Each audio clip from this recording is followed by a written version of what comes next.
Sisisihan mo na buhay ka pa. Matitikman mo ngayon ang ganti ko sa ginawa mo sa tatay ko. Hindi ka magtatagumpay. Isa ka lang batang walang silbi. Ampun ka lang. Kaya wala ka ng karapatang maghari-harian sa kagubatang ito. Patutunayan ko sa inyo ng tatay mo na ako ang dapat na maghari ng kagubatang ito. Mamamatay na muna ako bago ka magtagumpay. Patutunayan ko sa'yo na kahit bata lang ako, kaya kitang pabagsakin. Katapusan mo na! Lalaban ako hanggang sa aking huling hininga! Magandang araw po sa inyong lahat. Pakinggan po natin ang isang natatanging kwento ng isang batang pinalaki ng hari ng kagubatan. Ang 9 na taong gulang na si Neryo na naghangad ng kasagutan para mabuo ang kanyang pagkatao. Ano ang kanyang matutuklasang lihim na matagal nang itinatago sa kanya ng kanyang amang si Lupin? Paano niya ito haharaping mag-isa? Matatalo ba niya ang mga aswang na may kakayahang mag-anyong asong gubat? Sama-sama nating pakinggan ang pagharap sa katotohanan ng ating bida sa kwentong ito. Ngunit bago ang lahat mga idol, huwag po nating kalimutan mag-subscribe at i-hit ang notification bell sa aking YouTube channel na The Voice Addict para sa mas marami pang makapigil hiningang kwentong aswang at katatakutan mula sa mundo ng kababalagan. Umpisahan na po natin ang kwento. Hindi ba't sinabi ko na sa'yo na huwag kang lalayo sa bahay natin, lalong-lalo na ang makipagtalo at makipagkarirahan ng takbo kay Pestor? Bakit ba ang tigas-tigas ng ulo mong bata ka? Dahil hindi po ako makakapayag na alipustahin po nila ang pagkatao nyo. Ang gusto nyo po ba manahimik na lamang ako sa isang tabi habang sinisiraan kayo ng mga alagad nyo? Hindi po ako makakapayag, Ama. Pinalampas mo na lang sana sa kabilang tega mo. Kita mo ang nangyari sa'yo. Muntik ka pang mapahamak. Nahulog ka sa ilog. At hindi basta-bastang ilog lang yun, Neryo. Yun ang pinakadelikadong ilog dito sa gubat. Dahil marami nang namamatay na hayop sa tubig na yun. Hindi mo alam kung gaano ako nag-alala sa'yo. Hindi ka ba nag-iisip? Baka nga sinadya pa ni Pestor na ihulog ka sa ilog na yun para tuluyan ka nang mawala sa akin. Alam mo naman, naabot langit ang inggit niya sa akin dahil sa pagkakaroon ko ng anak na may kakayahang tumayo at naiiba ang itsura sa kanila. Bakit nga po ba, Tay? Bakit parang naiiba po ako sa inyo? Alam ko po sa sarili ko na hindi tayo magkamuka. Kaya nga po palagi nila ako pinagtatawanan at pinagkakaisahan dahil hindi raw po kayo ang tatay ko. Ano naman kung hindi tayo magkamuka? May magbabago ba? Magiging kamukha lang kita kapag sumapit ka na sa tamang edad, anak. Saka ano bang nakataya sa pinagpupustahan nyo kapag nanalo ka sa karera? Ang kapalit daw po ng pakikipagduelo ko kay Pestor ay titigilan niya na po ang panggugulo niya sa akin dahil hindi raw po niyo ako totoong anak. At naniwala ka naman sa traidor na yon. Yan bang iniisip mo kung bakit ka nagkakaganyan na hindi kita totoong anak? Ilang beses ko bang sasabihin sa'yo na pamilya kita, anak kita? Pero bakit hindi nga po tayo magkamuka? At ang mga kaibigan ko naman, kamukha nila ang kanilang mga magulang, pero bakit ako? Bakit ganito ang itsura ko, Ama? May buntot ka po at may 4 na paa. Iba rin po ang balat niyo sa akin. Samantalang ako, makinis, maitim, at iba ang mata ko kumpara sa inyo. Anak, kahit ano pa ang itsura mo, anak kita, at yun ang tatandaan mo. Lumaki ka sa piling ko, inalagaan at minahal. Huwag kang mag-isip ng ganyan sa akin. Kaya't sana, anak, huwag mong papansinin ang mga sinasabi nila sa'yo. Patunayan mo na anak kita. Wala naman silang ambag sa buhay natin. Ni minsan, Hindi sila tumulong sa pag-aalaga at pagpapakain sa'yo. Kaya sa akin ka lang makikinig, anak. Tay, pasensya na po. Hindi ko lang po talaga maiwasan ng hindi magtaka eh. Huwag ka na uling magdududa sa akin, anak. Baka nahuli lang talaga ang pagtubo ng buntot mo. O di kaya naman wala ka pa sa tamang edad. Sige na, kumain ka na, anak. Meron akong hinog na papaya sa lamesa natin. Huwag ka na munang lumayas ngayon, ha? Marami ang mababangis na halimaw ang lumalabas tuwing gabi. At maraming mga nilalang na magtataka sa buhay mo para maagaw ka nila sa akin. Balak ka nilang patayin. Sa isang malayong lugar, sa isang napakalawak na kagubatan na ipinagbabawal na pasukin ng mga tao, lalong-lalo na ng mga sasakyang nanggagaling pa sa ibang lugar. Ayon sa kwento, ang bundok ng Samat ay isa sa pinakadelikadong lugar na pupuntahan ng tao dahil sa mababangis na nilalang na namamalagi roon. Lalo pa at dito rin naganap ang isang malaking aksidente na kumitil ng maraming buhay ng pasahero na nakasakay sa isang bus.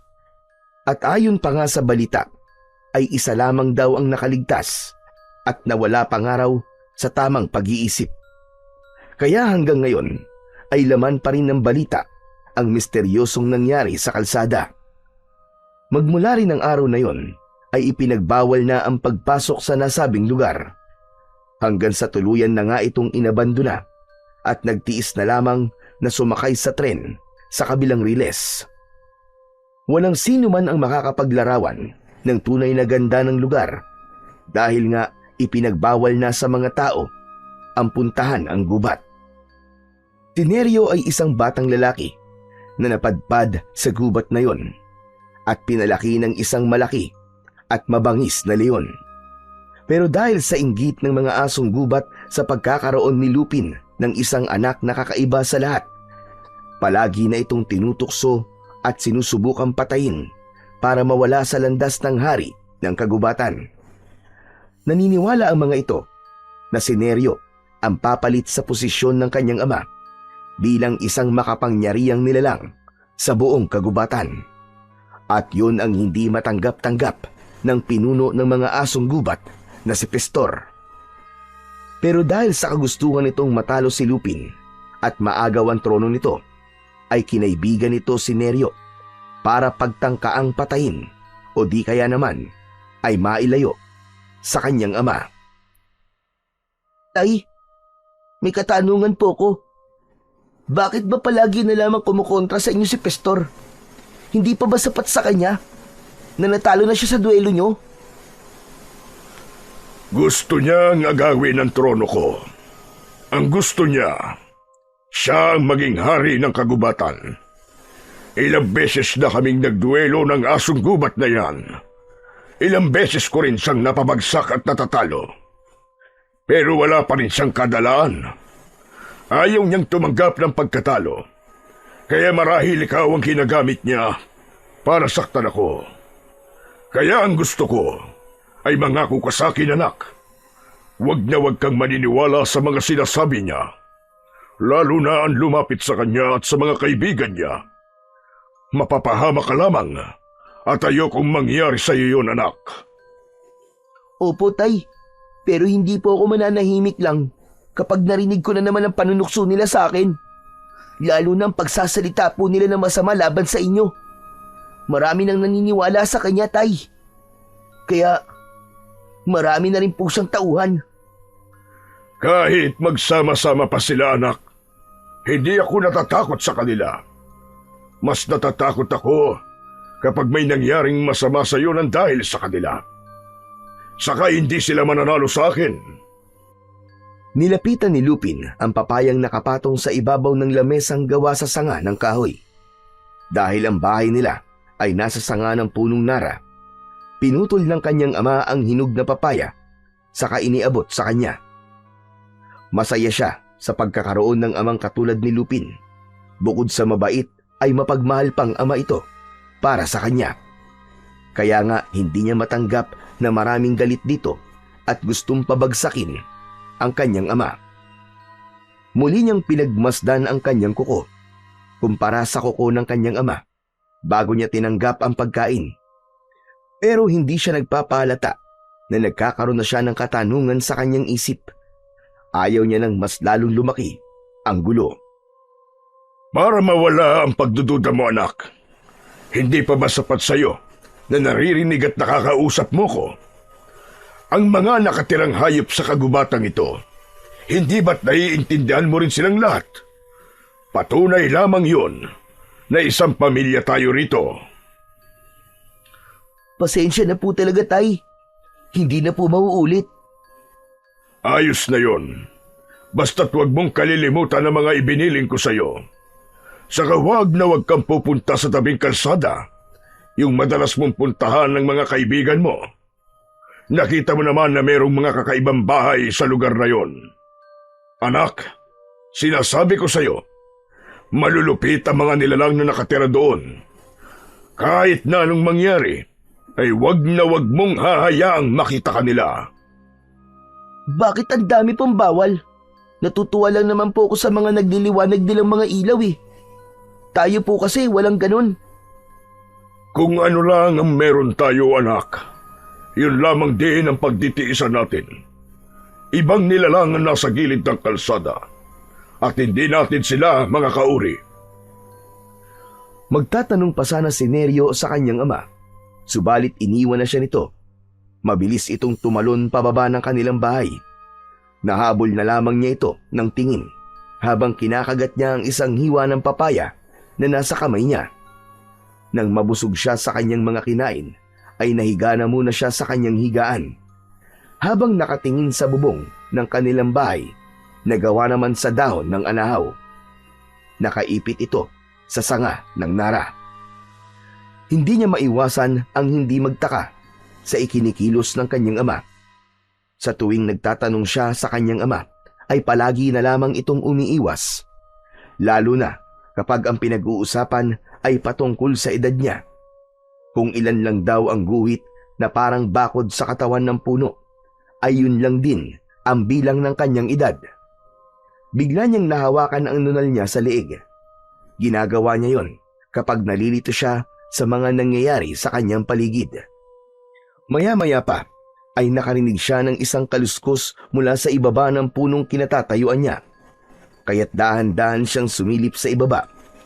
Nagulat siya nang makita ang nakangising si Pastor. Palagi nitong ginagawa ang patagong pagpunta sa bahay nila. Kaya naman, bumaba siya para harapin ito.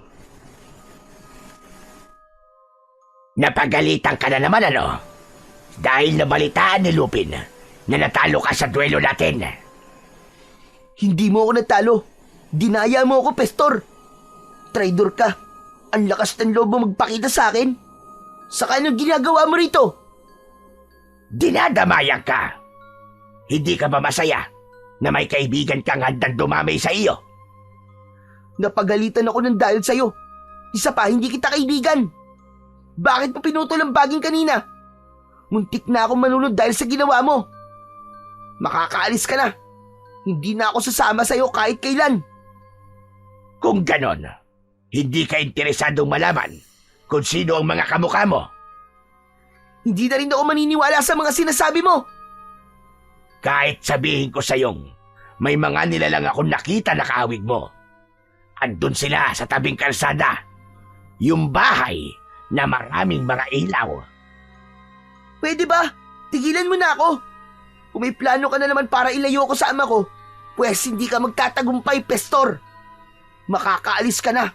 Nag-aaksaya ka lamang ng oras mo dito. Magsasalita pa sana si Pastor nang bigla itong bumagsak sa lupa. Malayo ang tinalsikan nito, ilang dipaan layo kay Neryo. Pareha silang nagulat ni Pastor sa biglang pagdating ni Lupin, ang hari ng kagubatan. Nakita niya ang nakatayo niyang ama sa likod nito.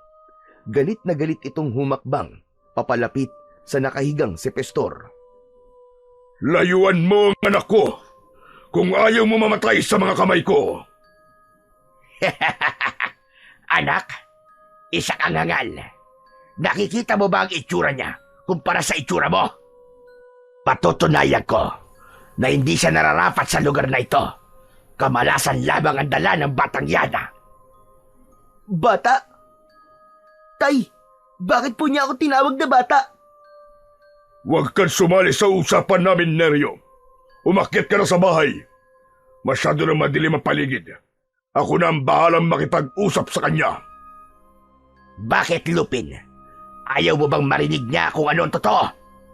Patatalsikin ko ang batang yan. Maghintay ka lang at magtatagumpay rin ako. Talagang wala ka ng takot sa ama ko.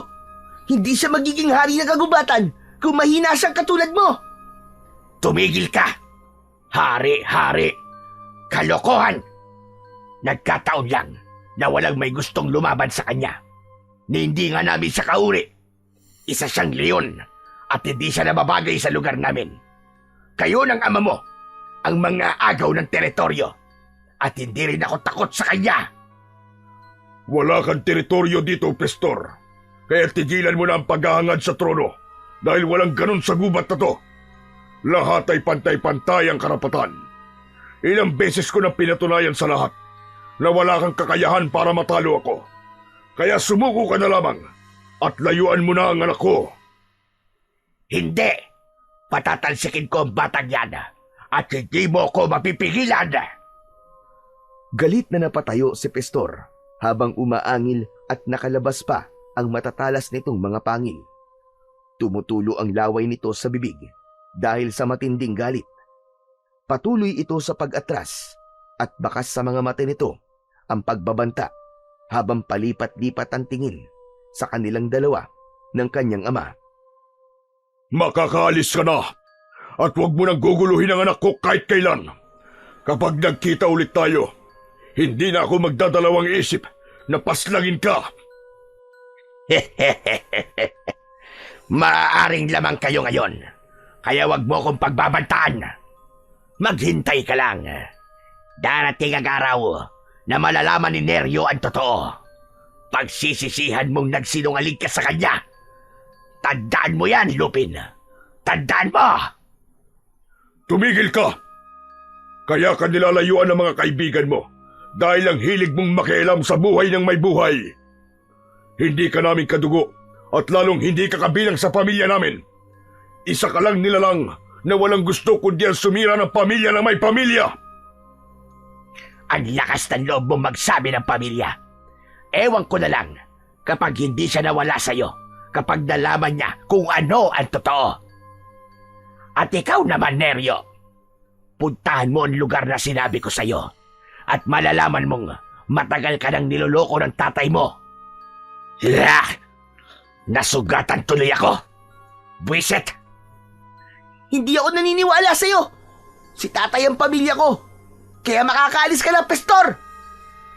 Tandaan nyo, ako ang maghahari sa kagubatan ito pagdating ng araw.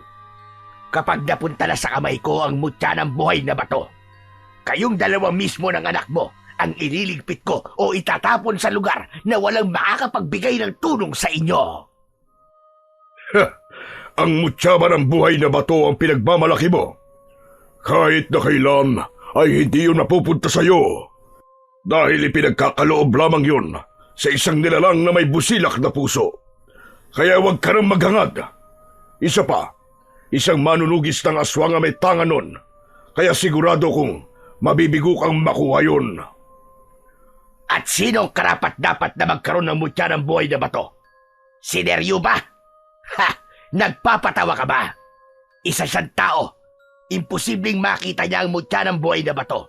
Patutunayan ko na ako ang magtataglay ng lakas ng mutya. Kakainin mo ang lahat ng mga sinabi mo ngayon. Walang silbing hari! Yun lang ang sinabi ni Pastor at mabilis na itong umalis sa harapan ni Lupin at Neryo. Nagkatinginan ang mag-ama bago umakyat sa puno na hindi naman kataasan.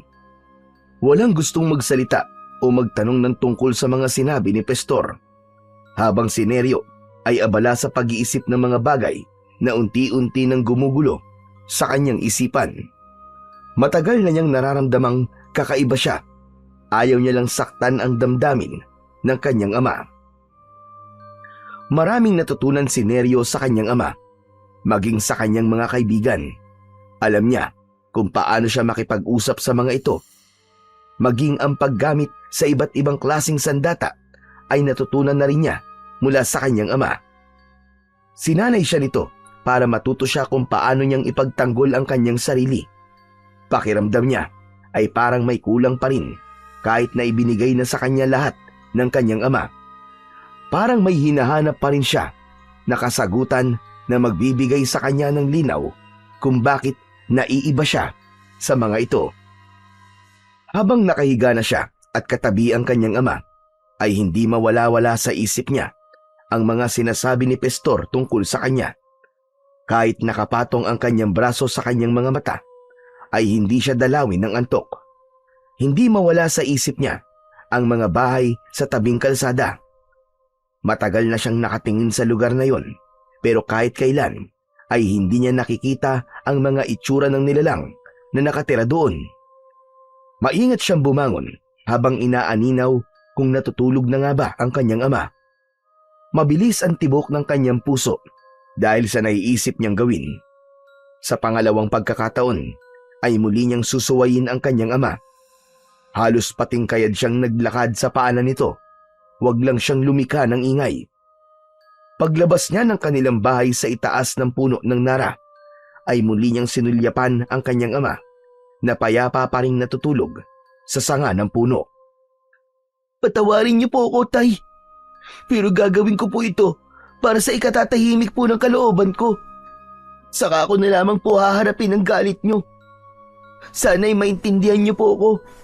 Kailangan kong malaman kung ano ba talaga ang nilalang na nakatira sa bahay sa gilid ng kalsada. Sa kanya nilisan ang lugar na yon. Tumakbo siya na parang isang leon. Halos hindi lumapat ang kanyang paa at kamay sa lupa sa bilis ng takbo niya papunta sa gilid ng kalsada sa paanan ng bundok. Ilang oras din ang kailangan niyang takbuin para marating ang lugar na yon. Ang mga baging na nakasabit sa puno ay mabilis niyang nilambitinan, makatawid lang sa kabilang puno. Yun ang isa sa kakayahan ng mga unggoy na napag-aralan niya ng gayahin.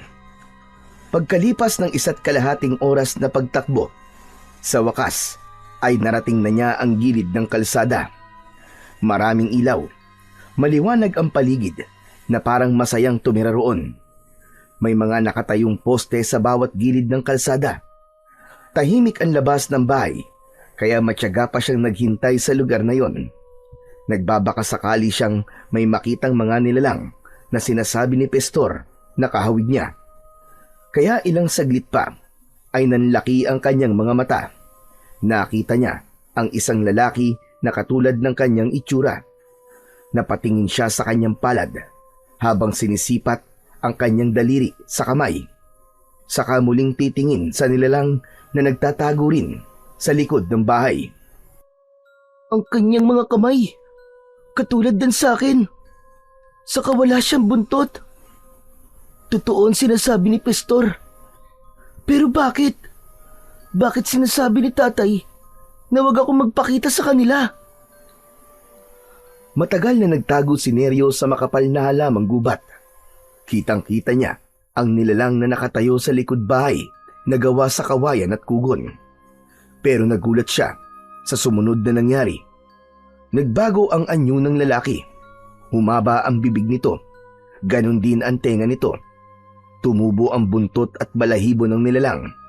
Napaatras siya sa kanyang pinagtataguan dahil biglang kumislap ang mapupula nitong mga mata sa refleksyon ng liwanag ng buwan. Hindi! Hindi siya ordinaryong nilalang!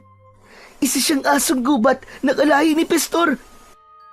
Kung ganun, talagang anak kaya ako ni Tatay at balang araw ay magiging isa rin akong ganyan. Punong-puno ng pagkalito ang isip ni Neryo ng mga sandaling yun. Patuloy siya sa paghakbang ng paatras. Lalo pa at hindi isa, kundi 5 nilalang ang mabilis na nagpalit ng anyo sa likod ng bahay ng mga kubong nakatayo sa gilid ng kalsada. Bumundol ang kaba sa kanyang dibdib nang sa pag-alulong ng mga ito ay sabay-sabay na napatingin ang mga asong gubat sa gawi niya. Nanlalaki ang kanyang mga mata nang dahil sa gulat. Naku, lagot! Nakita na nila ako! Paano kaya nilang nalaman na nandito ako? Wala nang inaksayang oras pa si Neryo. Mabilis siyang tumakbo papalayo sa lugar na yon. Naramdaman niya ang pagsunod ng mga ito sa kanya, kaya mas lalo niyang binilisan ang kanyang pagtakbo.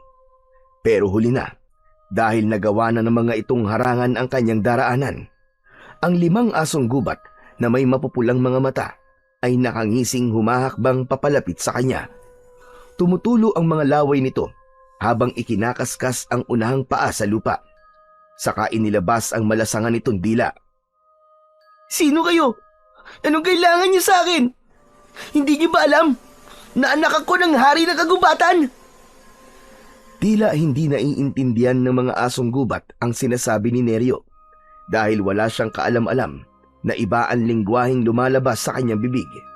Kaya naman, imbis na matakot, ay sabay-sabay pa ang mga ito sa pag-atake sa kanya. Nagawa niya kagad na makatalon sa baging bago pa man siya abutan ng mga ito. Maigpit siyang humawak sa taling baging at nagpalipat-lipat sa mga puno. Nagpaikot-ikot siya sa pagsabit sa baging, sabay sipa niya sa mga mukha ng asong gubat na hindi makalapit sa kanya dahil sa kanyang bilis. Napangiti siya nang maramdaman niya sa kanyang sarili na kaya niyang labanan ang mga nilalang. Ano? Kala nyo wala pala kayong binatbat eh. Lumaban kayo. Magpasalamat kayo dahil wala akong dalang sandata. Dahil kung hindi lang sipa ang matitikman nyo sa akin, kundi gigilitan ko talaga mga leeg nyo gamit ang talim ng aking punyal. Mas lalong naging agresibo ang mga asong gubat sa pag-atake kay Neryo. Pero naiiwasan niya ang bawat kagat ng mga ito. Nagagantihan niya yun kagad ng sipa sa muka. Kaya lang ay hindi niya napansin na merong baging na malapit ng maputol. Saktong paglipat niya sa baging na yun ay naputol na kagad yun at bumagsak siya sa lupa. Naramdaman niya ang pagtama ng ugat ng puno sa kanyang likod. Halos mamilipit siya sa sobrang sakit. Kaagad siyang nilapitan ng mga asong gubat at pinagtulungan siyang kagatin ng mga ito. Naramdaman niya ang pagbaon ng pangil sa kanyang kalamnan, kaya't napasigaw siya ng malakas dahil sa kirot. Tulong! Tulungan niyo ako pakiusap! Dahil naunahan na si Neryo ng takot, ay hindi niya na napansin ang sugat niya sa binti at hita at braso. Kaya naman, hindi niya na magawang makakilos pa. Mabilis siyang gumapang sa lupa habang abala ang mga asong gubat sa pagkagat sa kanya. Pakiramdam niya, biglang naparalisa ang buo niyang katawan. Kasunod ang pag-agos ng mainit na likido sa kanyang katawan. Pilit niyang nilalabanan ng mga ito hanggang sa dumating ang isang matandang lalaki. May hawak itong tungkod na gawa sa kahoy na matinik. Parang gawa yon sa katawan ng lukban na madalas niyang nakikita sa tabing ilog. May suot itong mga kwintas mula sa iba't ibang uri ng bato. Malakas nitong tinuktok sa lupa ang hawak nitong tungkod at sa hindi malamang dahilan, sabay-sabay na natumba ang mga asong gubat sa lupa. Hindi makabangon ng mga ito, habang si Neryo naman ay hindi makapaniwala sa lakas na taglay ng matanda. Mabilis siyang nilapitan ng matanda at inalalayan siyang tumayo. Hindi niya maintindihan ang sinasabi ng matanda, pero nang maitayo siya nito, ay hinarap muna ng matandang lalaki ang mga umatake sa kanya. Dahil sa takot ng mga nakabangon na asong gubat, ay mabilis na kumaripas ang mga ito ng takbo at nawala sa madilim na bahagi ng kakahuyan. Saka lang naramdaman ni Neryo ang panginginig ng kanyang tuhod, kaya't muli siyang napalugmok sa lupa. Tulungan niyo po ako. Gusto ko na po umuwi sa amin. Ano? Anong sabi mo, bata? Kahit anong sabihin ng matanda, ay hindi rin yun maiintindihan ni Neryo at hindi rin maiintindihan ng matanda. Nagtataka siya sa salita ng lalaking tumulong sa kanya. Sumunod na lang siya rito nang bigla nitong tinignan ang kanyang sugat sa katawan. Walang pang itaas na damit si Neryo. Tanging balat lang ng usa ang nagsisilbing kasuotan niya sa pang-ibaba niyang katawan. Ang mabuti pa ay dalhin na muna kita sa bahay ko. Masyadong malalim ang mga sugat mo sa katawan. Puro angil lamang ang naririnig ko mula sa iyo. Para kang leon kung umangil.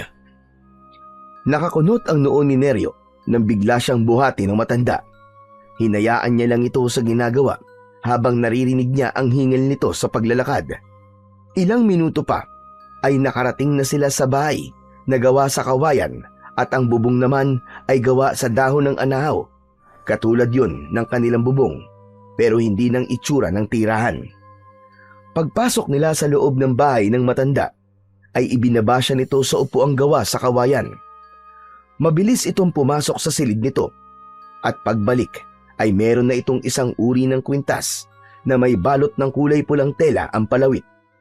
Kaagad nitong isinuot sa kanyang leeg ang kwintas na yon. Oh, hayan! Sa'yo na ang mutya ng buhay na bato. Para alam ko kung ano ang ibig sabihin ng mga tunog na lumalabas sa bibig mo. Hindi tayo magkaintindihan eh. Panay lang ang angil mo. Alam kong isa kang bata na nakatira sa kagubatan. Sa pagkakatanda ko, 2 beses na kitang nakitang nakikipaglaro sa mga hayop sa gubat. Ano po ba ang bagay na nasa leeg ko? Oh, yan! Hindi naiintindihan na kita. Ang mutya na yan ay para sa mga nilalang o hayop na gusto kong makausap. Kasi kanina, ang dating ng salita mo sa akin, puro pag-angil lamang ng isang hayop. Kaya naman ganyan ka magsalita.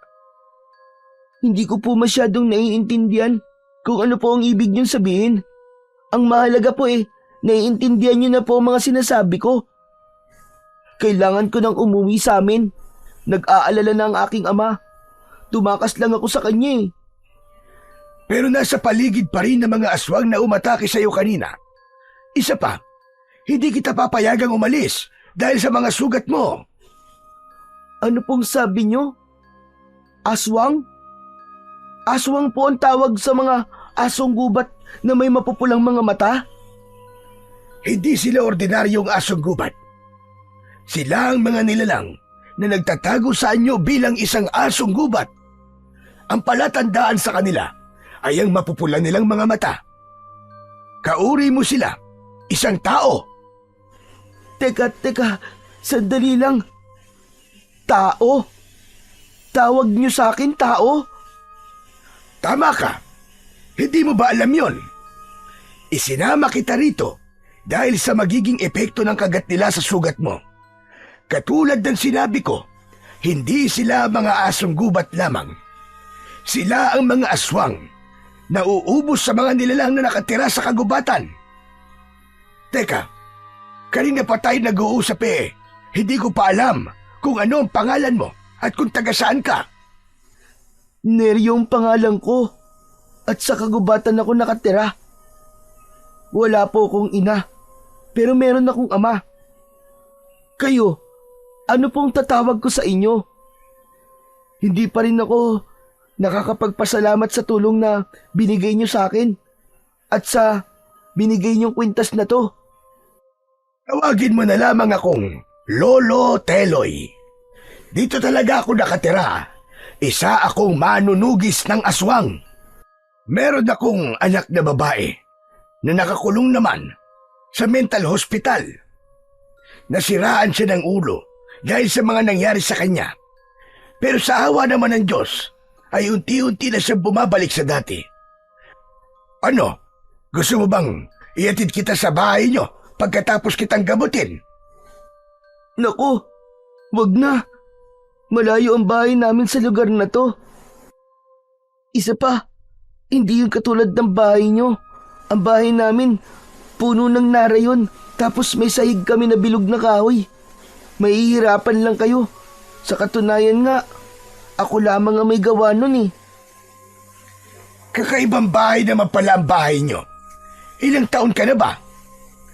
Sabi po ni tatay, ako ay 9 na taong gulang. Ibabalik ko na po ang mutyang to.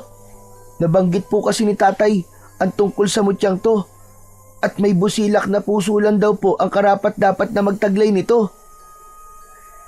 Kaya nga sa'yo ko yung ibinibigay eh. Alam kong busilak ang puso mo. Ang totoo niyan, sinadya ko talagang ibigayan sa'yo. Isang mutyayan ng batong buhay na kayang pumatay sa mga aswang na umatake sa'yo kanina. Ewan ko ba kung bakit magaan ang loob ko sa'yo.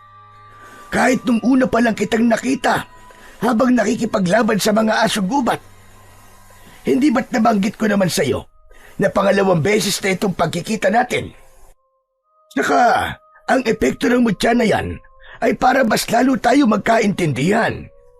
Pero sa ngayon, kailangan na muna nating gamutin ang mga sugat mo. Maraming salamat, Lolo Teloy. Medyo mainit na nga po ang pakiramdam ko at masakit po ang mga sugat ko sa katawan. O sige na, maiga ka na muna dyan. Epekto yan ang kagat nila at may lason yan. Isa pa, medyo madilim pa sa labas at nawala na rin ang liwanag ng sikat ng buwan. Kaya mas makabubuti kung hihintayin mong lumiwanag ang paligid bago ka umuwi sa inyo. Inihatid ni Lolo Teloy si Neryo sa kwarto nito.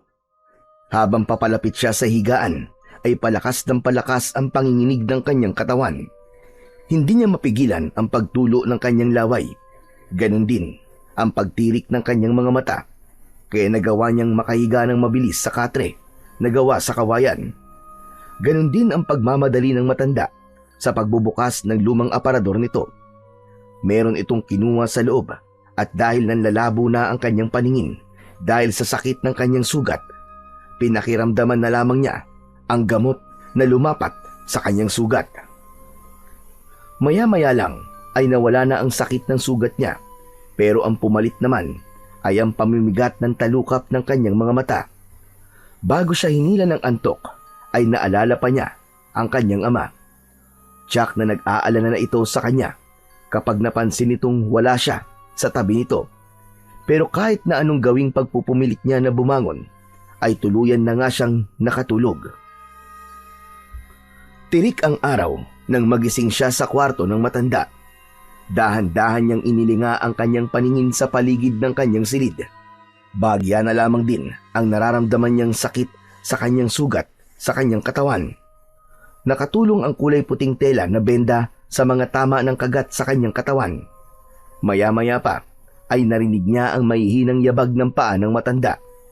May dala itong mainit na sabaw na nakalagay sa mangkok na nakapatong sa malapad na tabla ng kahoy. Bigla siyang nakaramdam ng gutom. Kahit na ngayon lamang siya nakakita ng ganong klaseng pagkain. Madalas na kinakain niya ay prutas. Magkakasunod na paglunok ng laway at pagkalam ng kanyang sikmura ang narinig ng matanda mula kay Neryo. Sige na iyo, kumain ka na muna nang makabawi ka ng lakas. Masyadong mataas ang lagdat mo kagabi, kaya alam kong mahina pa rin ang katawan mo ngayon. Ipinagluto na lamang muna kita ng sinabawang baboy na may papaya. Bago ka umuwi, ay kailangan mong magpalakas. Hindi ko po alam kung paano kainin to, Lolo Teloy eh. Napansin ni Neryo ang pagkunot ng noo ni Lolo Teloy. Baka sa mukha nito ang pagtataka sa sinabing yun ng bata. Sinabayan naman niya yun ng pagbangon niya sa katre at hindi inaalis ang paningin sa mangkok na dala ng matanda. Maya-maya pa ay inilapag na yon sa lamesang gawa sa kawayan. Teka. Ang ibig mo bang sabihin ay hindi ka pa nakakatikim ng pagkain ito? Isang uri lang ito ng inumin na kayang magbigay ng lakas sa iyong katawan. Mangyaring palaging bunga lamang po ng mga puno ang natitikman ko. Yun po ang pagkain ko. Ito pong umuusok na sabaw. Talagang ngayon lamang po ako nakakita ng ganito. O sige. Naiintindihan ko na. Susubuan na lamang kita ng makakain ka na. Mas masarap kainin ito kapag mainit ang sabaw. Hindi na nga napigilan ni Neryo ang matanda nang dumampot ito ng kutsara sa mangkok nito. Sinubuan siya nito at nang malasahan niya ang mainit na likido sa kanyang lalamunan na may konting asim, ay biglang nanlaki ang kanyang mga mata. Hindi maitago sa kanyang muka ang saya nang matikman ang pagkain. Masarap yun at kakaiba ang lasa. Pero mabilis ding nawala ang ngiti niya sa labi nang maalala ang kanyang ama. Marami siyang itatanong dito, ngayong alam na niya kung ano ang tawag sa kanya. Halos pamawisan siya nang maubos niya ang pagkaing ibinigay sa kanya ng matanda. Sandali lamang siya nagpahinga.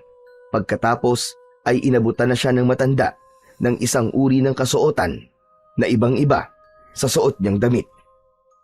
Oh, heto. Magsuot ka na muna ng pang-itaas na damit nang hindi sumakit ang sikmura mo. Salamat po. Pero hindi ko po matatanggap yan, Lolo Teloy. Ayoko po malaman ng aking ama na nagpunta po ako sa lugar na to. Maigpit niya po akong pinagbabawalang makisalamuha sa mga tao. Sige po, aalis na po ako. Baka kagabi pa po ako hinahanap ng aking ama eh. O sige, ikaw ang bahala. Ito na lamang ang dalin mo. Isa itong uri ng tungkod na gawa sa kahoy ng lukban. Magagamit mo ito laban sa mga masasamang elemento na makakasalubong mo sa daan. O sige na, huwag mo na itong tanggihan. Sana ay hindi pa ito ang huli nating pagkikita. Sana nga po. At kung ano man pong klaseng nilalang ang mga makakasalubong ko sa daan, sana po ay hindi na maulit sa akin ng muntik na ako mapahamak. Ayoko po kasing mag-alala sa akin ng aking amay. Talagang mahal na mahal mo ang iyong ama. Maswerte siya sa pagkakaroon ng isang anak na katulad mo. Kaya lang po eh, Kaya lang ano, Neryo? bakit kaya hindi ko po siya kamuka? Siguro, nagmana ka sa iyong ina. Ganun naman talaga, lalo na kung solong anak ka lang. Siguro nga po. Sige po, tatanggapin ko po itong tungkod. At marami pong salamat ulit sa tulong nyo. Pagkatapos magpaalam, ay mabilis siyang lumabas ng bahay ng matanda. Katulad ng nakasanayan niyang paglalakad, habang papalayo siya sa bahay ng matanda, ay hindi pa rin nakaligtas sa kanyang paningin ang bakas ng pagtataka sa mukha ng matanda. Siguro dahil kakaiba talaga ang paraan niya ng kanyang paglalakad. Pagdating niya sa gitnang kagubatan, ay muli siyang kumapit sa mga baging na nakalaylay sa mga puno at nagpalipat-lipat siya sa bawat punong madaraanan niya.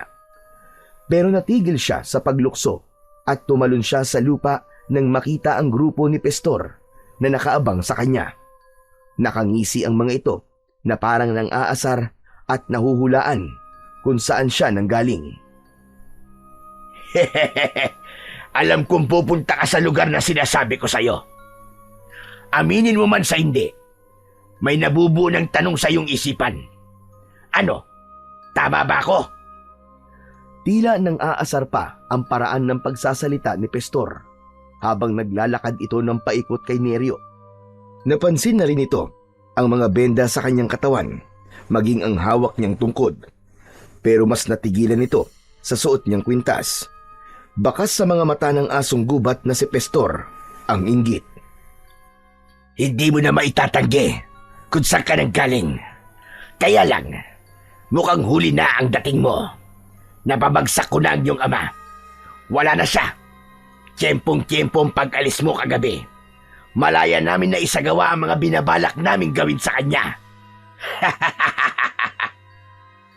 Biglang nanlamig ang buong katawan ni Neryo sa sinabing yon ni Pestor. Alam niyang hindi ito nagbibiro. Maigpit na hinawakan niya ang kanyang tungkod at hinarap ang asong gubat, kasama ang mga alagad nito na nakangising umaangil pa sa kanya. Hindi rin maitatago ang hindi pagkakagusto ng mga ito sa pananatili niya sa teritoryo ng kanyang ama. Mga hayop kayo! Anong ginawa niyo sa ama ko? Hanggang ngayon ba naman ay naniniwala ka pa rin anak ka niya? Kalokohan talaga. Kahit alam mo na ang buong katotohanan, ay nagbubulag-bulagan ka pa rin. Ang tanong ko, sagutin mo! Nasaan ang ama ko? Anong ginawa niyo sa kanya? Wala na siya. At totoo ang sinasabi ko. Patay na ang ama mo. At kahit saan mo siya hanapin, ay wala na siya. Hindi mo na siya matatagpuan. Natangay na siya ng malakas na agos ng tubig dahil sa paghahanap sa'yo. Sinabi ko naman, di ba, na kaya kong paghiwalayin kayo. Hindi. Hindi totoo yung sinasabi mo. Hindi! Huwag mo akong linlangin. Hayop ka. Dahil sa oras sa papatunayan ko niloloko mo lang ako. Ako mismo ang papatay sa'yo. Tanggapin mo na lang ang kapalaran niya. Wala na siya. Natalo ko na siya. Binitiwan ni Neryo ang hawak niyang tungkod at sinuntok niya ang muka ni Pestor, pero hindi ito natinag. Sa halip, tumawa lang ito ng malakas na parang masaya pa ito sa reaksyon ng kanyang muka.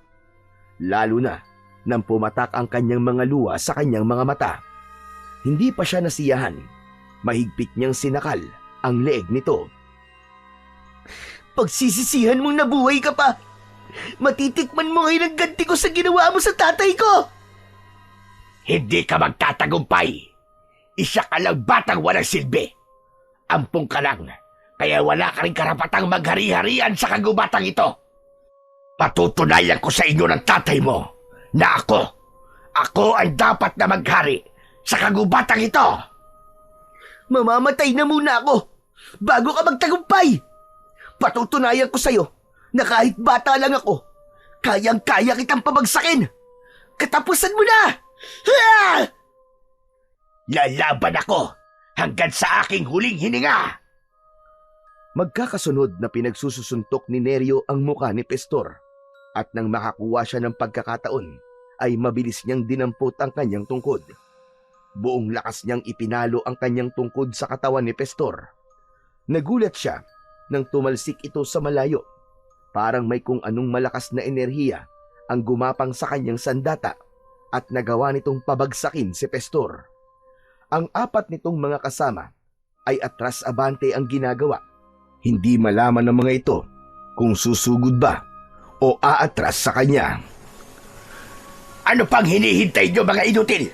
Hindi siya taga rito, kaya nararapat lamang na palayasin ang sampid na yan. Wala na siyang kakampi. Patay na ang kanyang amang silupin. At ako na ang hari. Hindi kayo magtatagumpay. Hindi papatay ang aking ama hanggat hindi ko nakikita ang kanyang katawan. Kaya kayo ang umalis sa lugar na to. Kampon kayo na masasama. Sugurin nyo na! Huwag niyong sabihin na tatakot kayo sa isang batang mahina. Hindi sumunod ang mga asong gubat sa utos ni Pestor, kaya ito na mismo ang sumugod sa kanya. Malalaki ang hakbang ng mga paa ni Pestor na tumalon pasugod sa kinatatayuan ni Neryo. Pero maagap niyang naiwasan yon. Sinalubong niya ng pagpalo ng tungkod na tumama sa leeg ni Pestor. Bumagsak ito pasadsad sa lupa. Saka naman natigilan si Neryo sa biglang pagbilis ng kilos niya. Nagawa na ring sumugod ng mga asong gubat para pagtulungan siya ng mga ito. Subalit sa bawat pagtama ng kanyang tungkod sa katawan ng mga alagad ni Pestor, ay bumabagsak ang mga ito sa lupa. Hindi sila makabangon habang bumubulwak ang dugo sa mga bibig nito. Nilapitan niya ang nakahandusay na si Pestor at itinukod niya ang kanyang tungkod sa leeg nito. Kaya wag mong mamaliitin ang kakayahan ng isang batang katulad ko. Baka nakakalimutan mo, isa akong anak ng hari ng kagubatan. Hanggang ngayon niloloko mo pa rin ang sarili mo. Tumigil ka! Nasaan ang tatay ko? Sumagot ka! Puntahan mo sa ilog. Doon ko siya itinapon pagkatapos ko siyang kagatin sa batok. Kaya patay na siya sa sugat at pagkalunod. Parang pinagbagsakan ng langit at lupa si Neryo sa kanyang narinig mula kay Pestor. Kaya mabilis siyang tumakbo at iniwan ang mga kalaban habang nakahandusay ang mga ito sa lupa. Habang tinatahak naman niya ang daan papunta sa ilog, ay panay din ang tulo ng kanyang mga luha. Hindi maaari! Tay! Patawarin niyo po ako! Hindi ko po sinasadyang takasan kayo! Hindi ko po sinasadya! Una niyang pinuntahan ang kanilang tirahan dahil umaasa pa rin siyang niloloko lamang siya ni Pestor. Subalit wala roon ang kanyang ama. Kaya halos mabingi siya sa tibok ng kanyang puso dahil sa pag-aalala. Hindi niya maipaliwanag ang takot at galit para sa kanyang sarili. Kung hindi siya umalis ng gabing yon, hindi siguro napahamak ang kanyang ama. Sunod niyang pinuntahan ang ilog. Pagdating niya, ay halos malula siya sa taas nun. Gusto niyang isipin na makikita pa niya ang kanyang ama na buhay. Ngunit sa lakas ng ragasan ng tubig, imposibleng makaligtas pa ito. Tay! Tay, nasan ka? Patawarin niyo po ako. Nagkamali ako. Hindi ko po sinasadyang iwan kayo, Tay. Tay! Tay, nasan ka? Tay! Umalingaw-ngaw ang boses ni Neryo habang nakatayo sa gilid ng ilog. Tila nakikisimpatya ang panahon sa kanyang pagdadalamhati dahil kumulog at kumidlat. Kasabay ng pagdilim ng kalangitan at pagbuhos ng malakas na ulan. Dumilim rin ang paligid kasabay ng malalakas na sigaw ng pag-iyak ni Neryo. Tay, nandito na po ako! Nasaan ka? Magpakita ka, Tay! Tay! Nanghihinang napaluhod sa lupa si Neryo habang ang tilamsik ng putik sa kanyang nabasang katawan ay ginapangan na ng lamig ng hangin. Kumirot ang kanyang sugat dahil sa nabasa na ng ulan ang telang nakatali sa kanyang sugat. Nanginginig ang kanyang buong katawan habang yakap ang tungkod. Wala siyang tigil sa pag-iyak at pagtawag sa pangalan ng kanyang ama.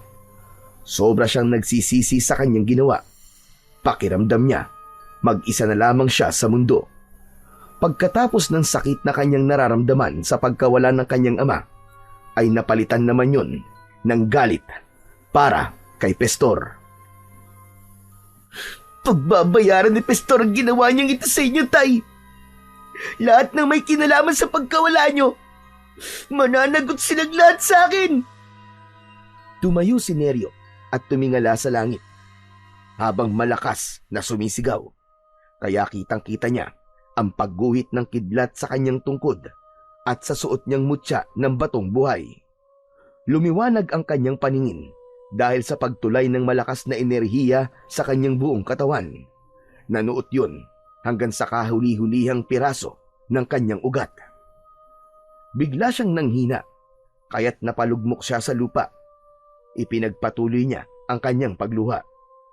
Nanatili siya sa ganong posisyon habang dahan-dahang humiga sa putik. Tumatama ang patak ng ulan sa kanyang muka habang naririnig pa rin niya ang malakas na pagkulog at pagkidlat. Hindi na niya namalayan ng oras.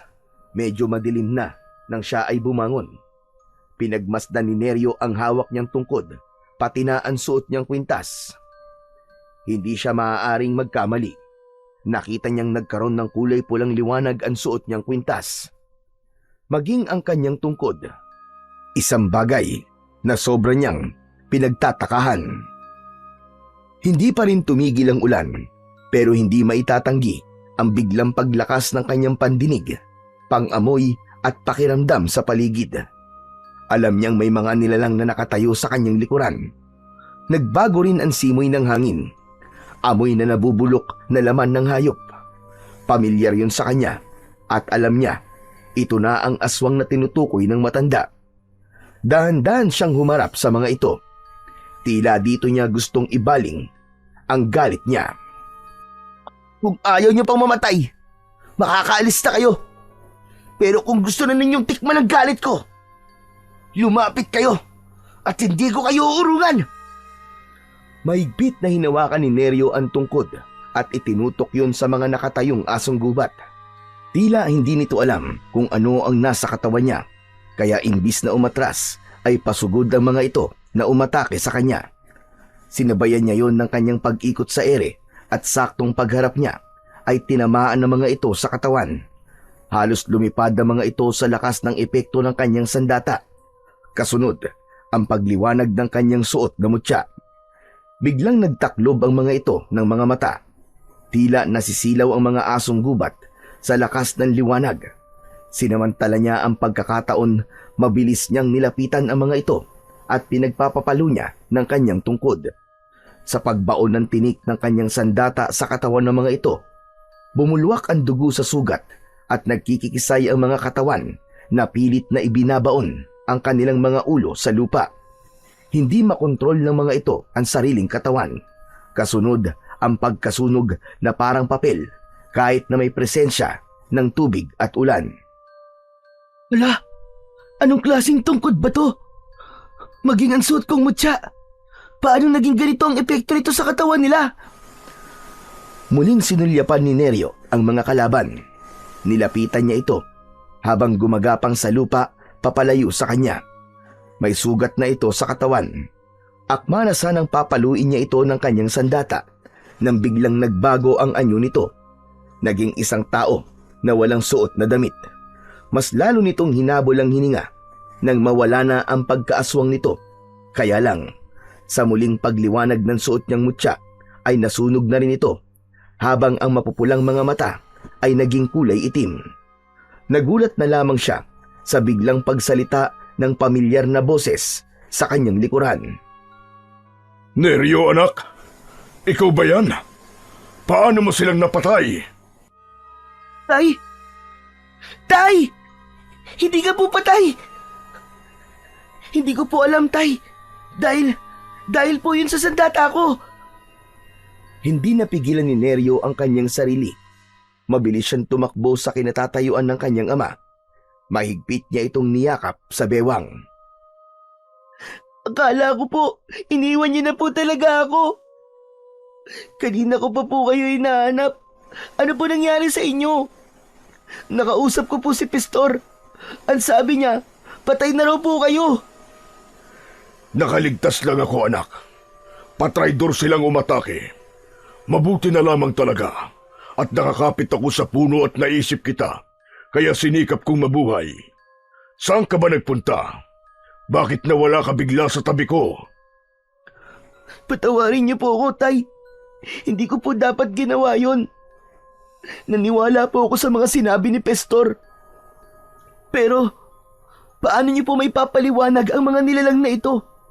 Kauri ko sila, Tay. At nagiging katulad sila ni Pestor. Ano pong klaseng nilalang sila, Tay? Naguguluhan na po talaga ako sa mga nangyayari. Hindi ka maguguluhan, anak. Kung magtitiwala ka lamang sa akin. Yun na nga po masakit, Tay. Nagtitiwala naman po ako sa inyo. Pero yung mga nakikita ko, parang may kakaiba po eh. Isa pa, may nakilala po ako kanina. Pareho kami ng itsura. Ang mga kamay niya. At wala siyang buntot na katulad nyo. Tay, pasensya na po. Pero anak po ba talaga niyo ako? Anak kita. Ilang beses ko bang sasabihin sa'yo?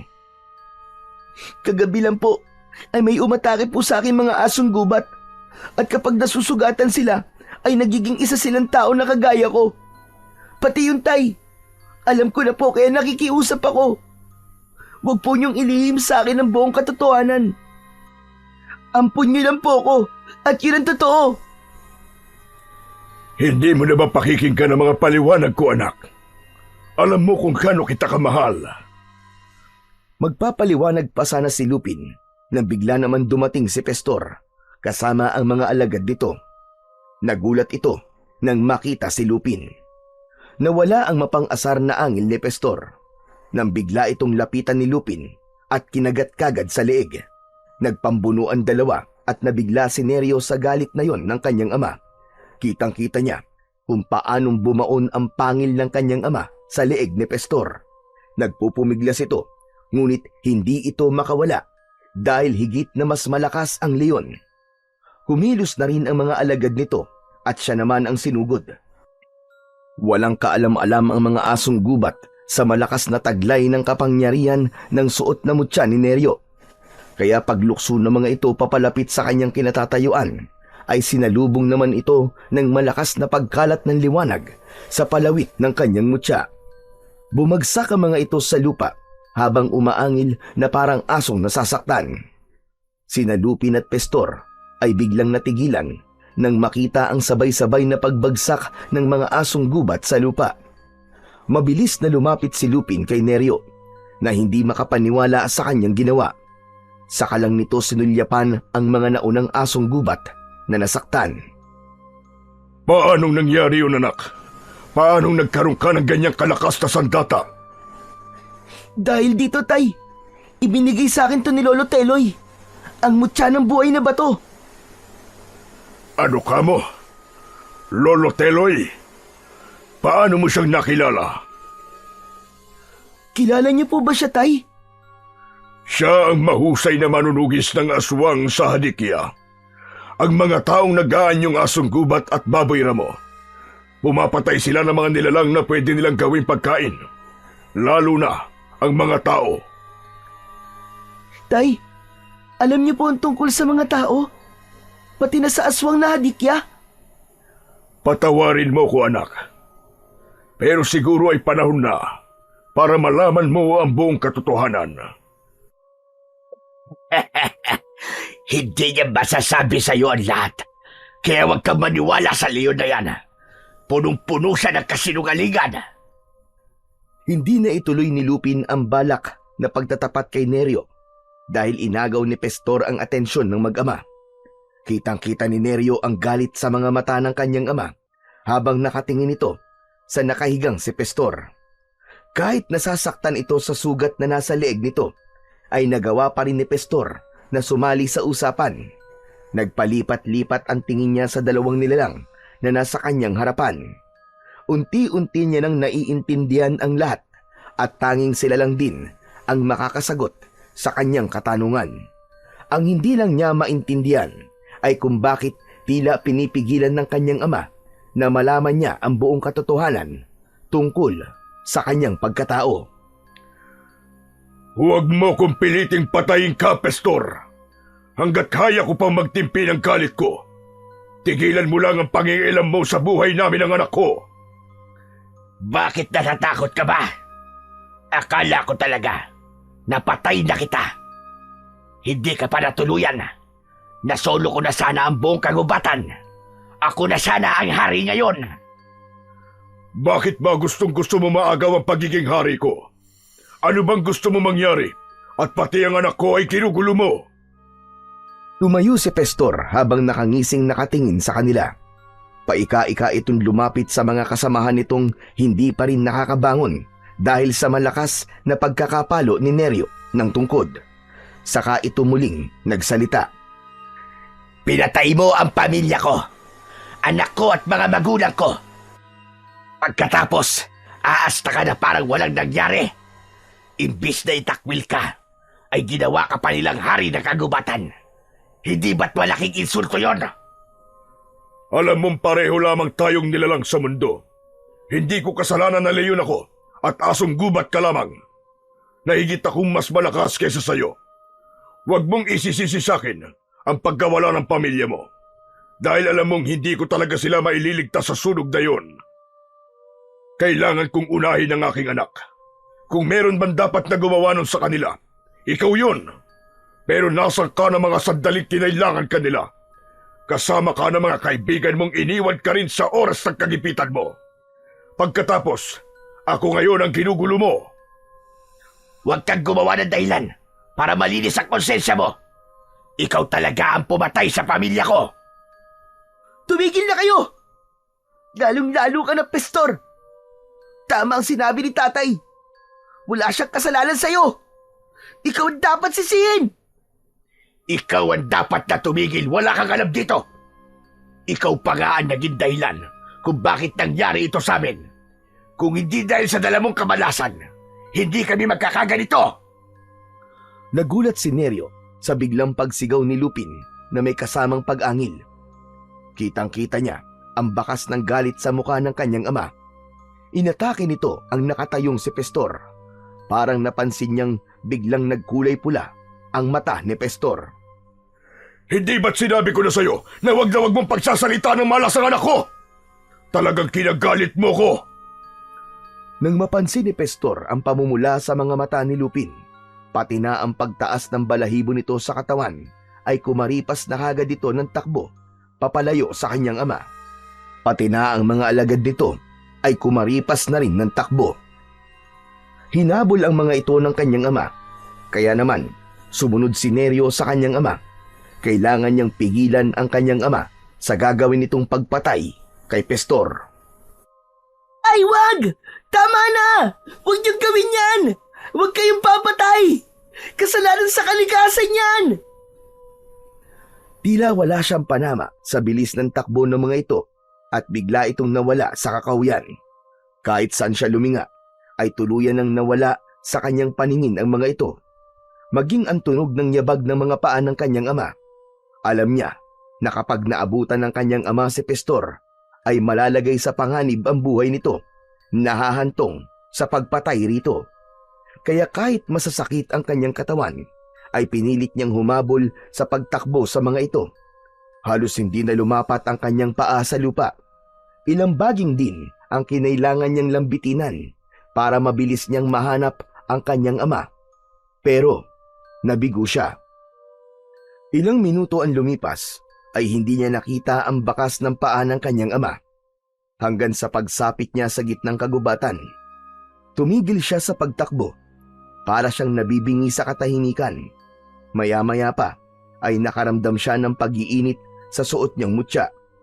Hindi pa man siya halos nakakalingon sa kanyang likuran, ay tumama na sa kanyang muka ang malakas na kamao mula sa isang lalaki. Kita niya na wala itong damit pang itaas, kaya pagbagsak niya sa lupa ay muntik niya nang mabitiwan ang kanyang tungkod. Sino ka? Bakit bigla mo na lamang akong inatake? Napaawang ang bibig at nanlalaki ang mga mata ni Neryo nang makita ang lalaki. Nakangisi itong tumutulo ang laway na parang wala sa tamang pag-iisip. Napansin din niyang mapupula ang mga mata nito. Kailan ba matatapos ito? Itinukod ni Neryo ang kanyang tungkod sa lupa para makatayo siya. Kasabay ng pagliwanag ng suot niyang mutya, iwinasiwas niya ang kanyang sandata sa hangin. Kitang-kita niyang napaatras ang nilalang, ngunit sa paghakbang nito ay nagsipaglitawan pa ang mga kasama nito na nagtatago sa likod ng mga puno. Sunod ang magkakasabay na pagsugod ng mga ito papalapit sa kanyang kinatatayuan. Ipinalo niya ang tungkod sa unang nilalang na sumugod sa kanya. Tinamaan ito sa leeg at halos mapasadsad itong bumagsak sa lupa. Maya-maya pa ay biglang nagkagulo ang mga aswang nang makita ang pagdating ng isang matandang lalaki. Yun ay walang iba kundi si Lolo Teloy. Bigla itong umatake sa mga aswang na hadikya. Kaya nagulat na lamang siya nang biglang magpalit ng anyo ang 5 lalaki. Naging isang asong gubat ang mga ito na may mapupulang mga mata. Kilos na! Mga aswang sila! Ikaw talaga ang punteriya nila! Bilisan mo! Opo, Lolo Teloy! Patakbong sumugod si Neryo sa mga kalaban. Bawat pagpalo niya ng tungkod ay tinatamaan ng mga ito sa ulo. Bumagsak ang mga asong gubat sa lupa. Habang umaangil, sa kanya nilapitan at tutumbukin ng kanyang tungkod sa leeg. Para itong mga papel na unti-unting nilulusaw ng apoy. Ang natira naman ay tumakbo papalayo sa kanila, pero binato niya ito ng kanyang sandata at tinamaan ito sa likod. Bumagsak ito ng pasadsad sa damuhan at tulad sa mga nauna ay nasunog na rin ito.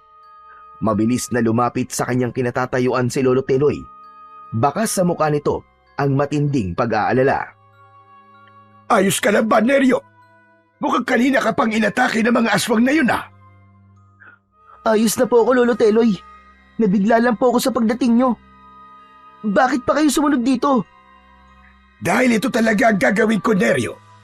Magmula nang mabaliw ang aking anak, ito na ang ginagawa ko tuwing sumasapit ang gabi. Dahil alam kong may kinalaman ng hadikya sa nangyari sa anak ko. Lalo na ngayon na naiuwi ko na ang aking anak. Nasa bahay ko na si Belinda. Saan ka mapupunta ngayon? At kahit gabi na nasa gubat ka pa. Ang totoo, hinahanap ko po ang aking ama. Kapag hindi ko po naabutan si tatay, baka mapatay niya po si Pestor. Ano ka mo? Baka makasalubong nila ang pinuno ng mga halimaw. Mas delikado. Sino nga ba ang ama mo? Ang pangalan po niya ay Lupin. Kumunot ang noo ni Lolo Teloy dahil sa narinig nito mula kay Neryo. Bakas sa mga mata ng matanda ang pagtataka habang nakatingin ito sa mukha niya na parang inaalala kung sino si Lupin. Pero wala akong kilalang Lupin. Mukhang hindi kayo taga rito.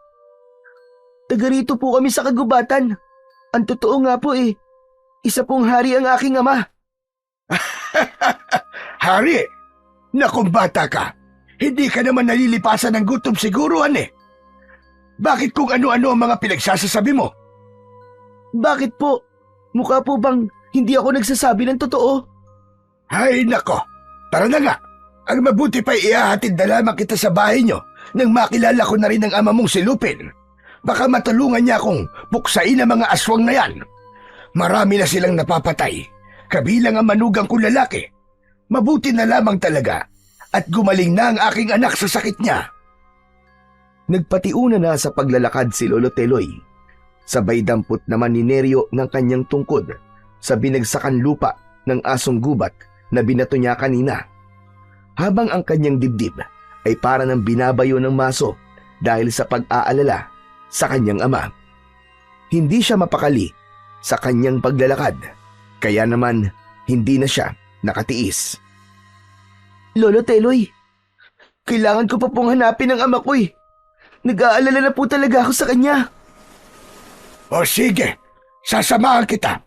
Tutulungan kitang hanapin siya. Pero kailangan ko munang dumaan sa bahay. Akma na sanang iaakbang ni Neryo ang kanyang mga paa nang bigla niyang narinig ang boses ng kanyang ama. Narinig din niya ang kaluskos at pag-angil ng mga asong gubat na parang may pinag-aagawan. Nanggaling yun sa madilim na bahagi ng kakahuyan. Lolo! Sa gawi pong yun, doon ko po naririnig ang kanilang mga angil. Angil! Hindi na hinintay ni Neryo ang iba pang sasabihin ni Lolo Teloy. Mabilis siyang tumakbo sa pinagmumulan ng ingay. Bumundol ang kaba sa kanyang dibdib. Ngunit nabigla sila sa nadatnang eksena. 10 mga asong gubat ang nakita nilang pinagtutulungan ang kanyang ama.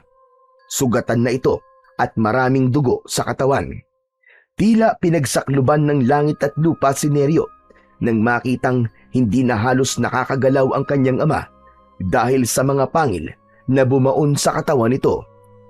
Wala na siyang inaksayang pagkakataon. Mabilis siyang sumugod sa mga asong gubat at isa-isa niyang pinaghahampas ang mga ito ng kanyang tungkod. Bawat palo ay bumabagsak ang mga ito sa lupa habang umaangil na parang nasasaktan. Hindi niya tinigilan ang mga ito hanggat hindi nasusunog ang mga katawan. Sa kanya hinila ang kanyang ama papalayo sa mga nakahandusay na asong gubat. Tay! Tay, ano nangyari? Si Pestor, nasa panganib rin siya. Bigla kaming inatake ng mga taong nag-aanyong asong gubat. Mga aswang sila, anak. Tay, isasandal ko po muna kayo sa puno ng kahoy. Tatay? Tinawag mo siya tatay? Paano nangyari yon? Isa siyang leon. Lolo Teloy, siya po ang aking ama. Siya po si Lupin, ang hari ng kagubatan. Pero, Tumabi na po muna kayo, Lolo Teloy. Hindi po ako makakapayag na hindi nila pagbayaran ng ginawa nila sa ama ko. Mabilis na nilapitan ni Neryo ang mga nakahandusay na asong gubat sa lupa. Hindi pa man nakakatayo ang mga ito, ay galit na pinagpapapalo niya ang mga ito sa katawan. Magkakasunod na hampas ang kanyang ginawa.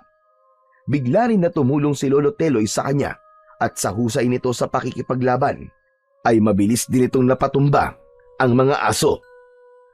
Habang si Neryo naman ay panayang sulyap sa kinaroroonan ng kanyang ama dahil sa pag-aalala niya rito. Lalo pa at kitang-kita niya ang pagbulwak ng dugo sa mga sugat nito. Mga halimaw kayo! Ito na ang katapusan yung lahat! Ha! Parang tumigil ang oras sa biglang pag-ikot ni Neryo sa ere, hawak ang kanyang tungkod. Kitang-kita ang pagkalat ng kulay pulang liwanag sa paligid ng kagubatan. Mula sa kanyang sandata ay ubod lakas niyang ipinalo ito sa 2 asong gubat na tumatakbong pasugod sa kanya. Sa lakas ng epekto ng palo niya at pagbaon ng tinik sa katawan ng mga ito, ay halos maputol ang katawan ng asong gubat ng ito ay bumagsak sa lupa. Maging si Lolo Teloy ay hindi makapaniwala sa nakitang lakas ng tungkod at mutya ni Neryo. Parang mga kandila ang mga asong gubat nang matunaw ang mga ito at naglaho sa damuhan. Naging isang tubig ang katawan na may usok pang naiiwan.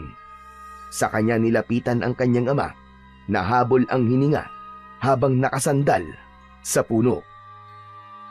Tay, wag niyo po akong iiwan. Huwag kang mamamatay, nakikiusap po ko. Tinakluban ni Neryo ng kanyang palad ang mga sugat sa katawan ng kanyang ama para pigilan ang pag-agos ng dugo nito. Narinig din niya ang pagpunit ng matanda sa suot nitong damit at mabilis na itinali yun sa katawan ng kanyang ama. Mapipigilan ng tela ang pagbulwak ng dugo sa mga sugat niya. Pero kailangan siyang madala sa bahay para malagyan ng gamot ang mga sugat niya. Masama ang epekto ng laway ng isang aswang sa katawan ng leon. Kaya Neryo, tulungan mo kung maisampa siya sa likod ko. Kailangan nating magmadali. Opo, Lolo. Si Pestor, iniligtas niya ako. Natuklasan kong hindi siya totoong asong gubat. Huwag na po muna kayo magsalita. Nakikiusap po ko. Nang maisampa na niya ang kanyang ama sa likod ng matanda, ay mabilis na tumakbo ang mga ito papunta sa bahay ni Lolo Teloy. Si Neryo naman ay nakaalalay sa likod ng kanyang ama dahil mabigat ito. Kitang-kita niya ang pagpatak ng dugo sa lupa, kaya mas lalo siyang nag-alala. Panay din ang linga niya sa paligid ng kanilang tinatahak na daan dahil nagbabakasakali siyang makikita si Pestor. Pero ang mga kasama na lamang ng mga ito ang nakita niya. Nakahandusay yun sa lupa habang wala na ang lamang loob, kaya naisip niyang baka napahamak na rin si Pestor. Anak, si Pestor, kailangan mo siyang mahanap at wag na wag mo siyang sasaktan. Alam ko na kung bakit siya nagagalit sa akin. Huwag na po muna kayo magsalita, Tay. Mamaya ko na lamang po siya hanapin. Kailangan na muna niyong magamot. Ilang oras din ang itinakbo nila. Marating lang ang bahay ng matanda. Ngunit di bakas ni Pestor ay wala nang nakita sa daan si Neryo. Mas lalo siyang nataranta nang makita niyang lumaylay na ang ulo ng kanyang ama. Diretso ang pagpasok nila sa loob ng bahay ni Lolo Teloy habang may pagmamadaling inihiga ng matanda si Lupin sa katre. Halos kumalat sa sahig ang mga kagamitan ng matanda sa paghahanap ng igagamot sa kanyang ama. Kita niya ang paglapit ng babae sa kanila habang nakaawang ang bibig ng babae. Kung hindi siya nagkakamali, ito ang anak ng matanda na si Belinda. Mabilis na tumakbo ang babae palabas ng bahay nang makita nito ang dugo sa katawan ng kanyang ama. Nawalan lang ng malay ang tatay mo. Hawakan mo ang kagamitan ko sandali para madali ko malapatan ang pangunang luna sa mga sugat niya sa katawan. Iba talaga ang epekto ng laway ng aswang. Lolo Teloy, sabihin niyo po, mabubuhay pa po ba ang tatay ko? Hindi lang ako sigurado. Dahil sa nakikita ko, matanda na siya. Matanda na siyang leon. Mahina na ang panlaban niya sa lason. Si Aling Belinda po ba ang babaeng nakita ko kanina? Kailangan niyo po siya sundan. Mukhang natakot po siya sa dugo. Oo, Neryo, tama ka. Takot nga siya sa dugo dahil sa nangyari sa kanyang asawa. Naaksidente sila ni Romel nang gabing pumunta sila sa baryong ito. Siya lang ang nakaligtas at halos lahat ng sakay ng bus ay namatay at natagpuang nawawala ang lamang loob ng mga pasahero. Hanggang sa ngayon, hindi pa alam ng mga pulis ang totoong nangyari dahil hinihintay nilang matauhan ang aking anak. Hindi ko rin masabi sa kanya na pati ang katawan ng kanyang asawa ay hanggang ngayon hindi pa rin natatagpuan. Kung ganun po maaaring buhay pa po ang asawa ni Aling Belinda, ganun po ba? Imposible, Neryo. Makaligtas man siya sa aksidente, pero sa kagat ng aswang, imposible. Nang matapos na sa paglilinis ng sugat si Lolo Teloy, ay saka naman pumasok sa loob ng silid ang babaeng anak nito. Nagulat siya sa malakas nitong pagsigaw habang umiiyak na nakatingin sa kanya. Nanginginig ang mga kamay nito na akma na siyang yayakapin. Nakaawang lang ang bibig nito na parabang nakakita ng multo. Kaya lang, humakbang siyang papalayo sa babae dahil bigla siyang kinabahan. Si Lolo Teloy naman ay nagtataka na rin sa ikinikilos ng anak. Anak! Diyos ko, anak ko! Buhay ang anak ko! Belinda, anak, anong pinagsasasabi mo? Siya ang anak ko, Itay. Siya si Santino ang anak ko. Nagkakamali po kayo. Hindi po ako ang anak nyo. Hindi ko po kayo kilala. Lolo Teloy, hindi pa po yata magaling si Aling Belinda. May sakit pa rin po siya. Wala na. Wala na akong sakit. Malinaw sa akin ang sinasabi ko. Ikaw ang nawawala akong anak. Hindi mo ba nararamdaman ang lukso ng dugo? Salamat sa Diyos. Salamat sa Diyos at buhay ka, anak. Huwag niyo po akong yakapin, sandali lang. Iba po ang tatay ko. At hindi niyo po siya kamuka. Hindi po kita ina. Matagal na pong patay ang nanay ko. Hindi, anak. Hindi. Anak kita, maniwala ka. Alam ko yon. Nararamdaman ko ikaw ang anak ko. Bitiwan mo si Neryo, Belinda. Wala kang ebidensya na magpapatunay na siya nga ang anak mo. Anak ko siya, Tay. Patunay ang nunal niya sa leeg. Hindi ako maaaring magkamali. Anggol pa lamang siya nang magpasya kami ni Romel na umuwi sa lugar natin. At ang leon na nakahiga sa katre niyo, Tay, siya ang dahilan kung bakit kami na-aksidente. Malinaw na sa akin ang lahat. Naalala ko na siya. Naalala ko na siya ang dahilan kung bakit bigla kaming bumangga sa malaking bato. May kaaway ang leon na yan at biglang tumakbo sa kalsada. Tandang-tanda ko, Tay. Ang batang ito, siya ang anak ko. Siya si Santino. Bitiwan niyo po ako. Hindi po ako naniniwala sa inyo. Si tatay, siya lamang po makakapagpatunay na walang katotohanan ng mga pinagsasasabi niyo. Tuluyan na ngang napalugmok sa sahig na gawa sa kawayan si Aling Belinda habang habol ang sariling hininga dahil sa labis na pag-iyak. Kitang-kita niya ang awa sa mga mata ni Lolo Teloy nang yakapin nito ang anak. Habang si Neryo naman ay naguguluhan sa mga nangyayari. Panay ang sulyap niya sa nakahiga niyang ama.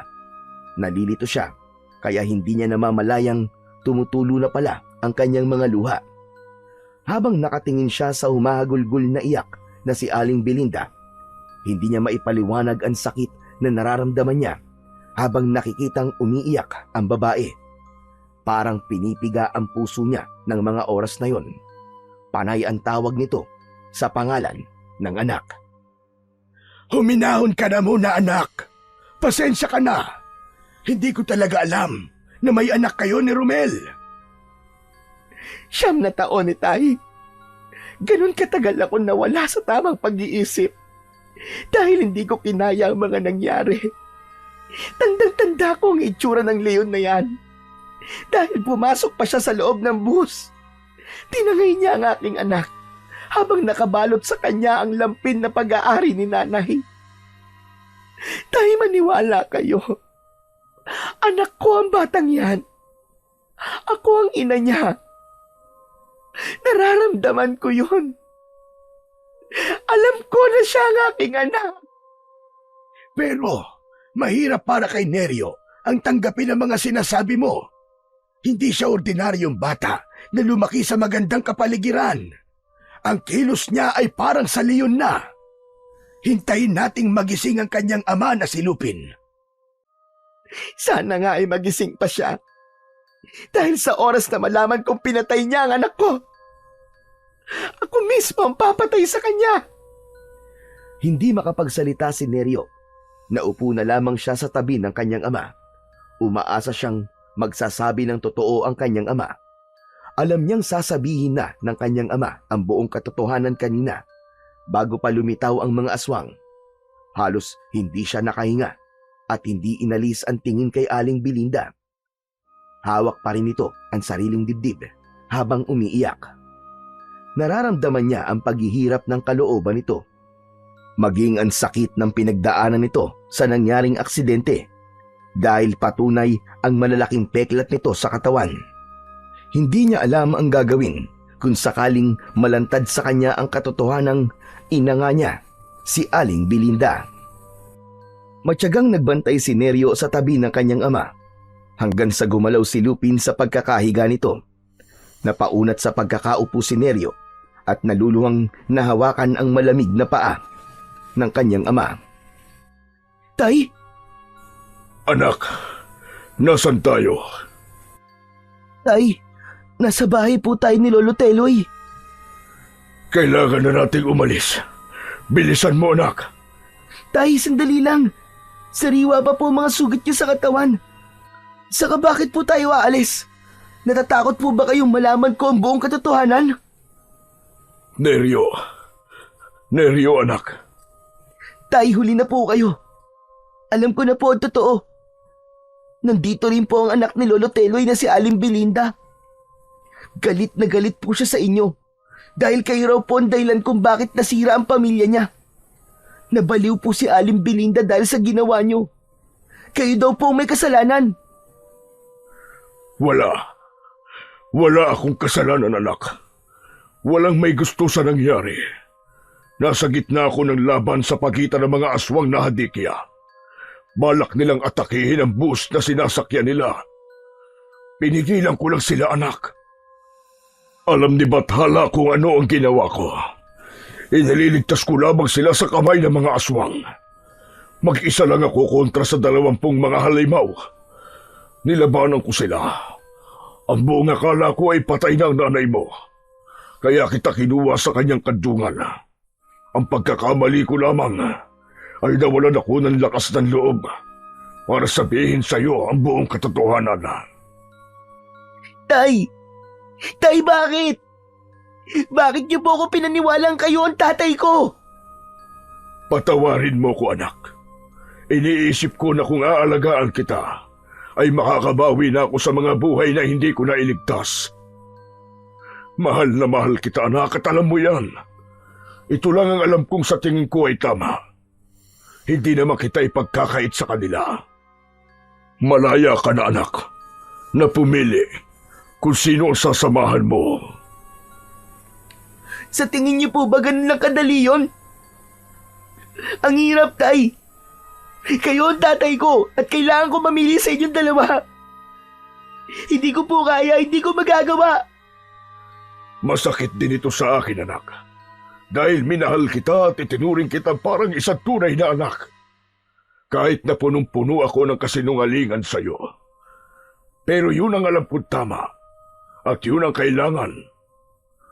Anak, sila ang dapat mong makasama. Sila ang totoo mong kadugo. Bumangon ng dahan-dahan ang kanyang ama. Sakto naman ang pagpasok sa silid ni Lolo Teloy at Aling Belinda na narinig ang mga sinabi ni Neryo. Si Neryo lamang ang naririnig nilang nagsasalita. Pero sapat na para malaman nilang alam na ni Neryo ang buong katotohanan.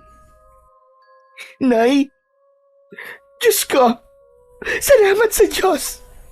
Ibinalik niyo ang anak ko. Nay, kayo raw po ang nanay ko. Oo, anak. Ako nga ang iyong ina. Anak ko. Mahigpit silang nagyakap na mag-ina. Napaluhod sa sahig si Lolo Teloy sa labis na kasiyahan, habang si Lupin ay tahimik na napaluwa sa isang tabi. Kitang-kita sa mga mata nito ang nararamdamang sakit habang nakikita ang pagyakap ni Neryo sa babae. Maraming salamat sa pagkakaligtas mo sa anak ko. Pero hindi ko alam kung kailan kita mapapatawad. Nay, wala pong kasalanan si tatay. Aksidente po yun. Paano mong nasabi, anak? Ikinuwento ni Neryo ang buong katotohanan sa kanyang ina. At sa sobrang tuwa nito, ay nayakap nito ang kanyang ama na si Lupin. Kahit medyo nasasaktan pa ito dahil sa sugat sa katawan, bigla namang nagsalita si Lolo Teloy para mas maintindihan ni Aling Belinda kung bakit nalaman ni Neryo ang buong katotohanan. Dahil sa tagal na nilang magkasama ni Lupin, Belinda, naiintindihan na ni Neryo kung ano ang sinasabi ng leon. Kahit siya lamang ang nakakarinig sa boses ng leon. At kaya natin naiintindihan ang mga sinasabi ni Neryo ay dahil naman sa epekto ng kapangyarihang taglay ng mutya ng batong buhay. Napasulyap si Neryo sa gawin ni Lupin nang bigla itong magsalita at bumaba sa katre habang nakatingin sa mga mata ni Neryo. Kahit paika-ika ito sa paglalakad, ay sinikap pa nitong lumapit sa may pintuan at kinausap ang anak. Neryo, anak, kailangan nating mahanap si Pestor. Bakit, Tay? Pagkatapos niya kayong saktan? Bakit, apo ko? Anong sinasabi ni Lupin sa'yo? Hahanapin daw po namin si Pestor na muntik nang pumatay sa aming dalawang mag-ama.